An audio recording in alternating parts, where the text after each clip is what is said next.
Hi all, welcome back. ఈ వీడియోలో మనం మాస్ మహారాజ్ రవితేజ గారి హీరోగా పూరి జగన్నాథ్ గారి డైరెక్షన్లో వచ్చిన మూవీస్ లిస్ట్ చూద్దాం. పూరి జగన్నాథ్ గారి డైరెక్షన్లో రవితేజ గారి హీరోగా వచ్చిన ఫస్ట్ మూవీ ఇట్లు శ్రావణి సుబ్రహ్మణ్యం. ఈ సినిమా 14th సెప్టెంబర్ 2001లో రిలీజ్ అయింది. పూరి జగన్నాథ్ గారి డైరెక్షన్లో రవితేజ గారి హీరోగా వచ్చిన సెకండ్ చిత్రం ఈడియట్. ఈ సినిమా 22 ఆగస్ట్ 2002లో రిలీజ్ అయింది. రవితేజ గారి హీరోగా పూరి జగన్నాథ్ గారి డైరెక్షన్లో వచ్చిన నెక్స్ట్ మూవీ అమ్మా నాన్న ఓ తమిళమ్మాయి. ఈ సినిమా 19th ఏప్రిల్ 2003లో రిలీజ్ అయింది.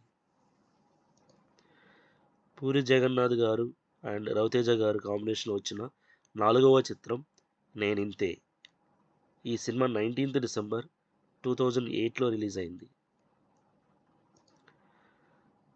పూరి జగన్నాథ్ గారు రవితేజ గారి కాంబినేషన్లో వచ్చిన 5వ చిత్రం దేవుడు చేసిన మనుషులు.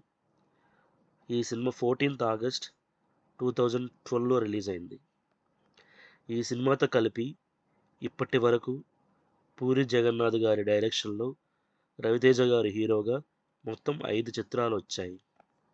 1 ఇట్లు శ్రావణి సుబ్రహ్మణ్యం, 2 ఈడియట్, 3 అమ్మా నాన్న ఓ తమిళమ్మాయి, 4 నేనింతే, 5 దేవుడు చేసిన మనుషులు. Thank you for watching. Have a great day.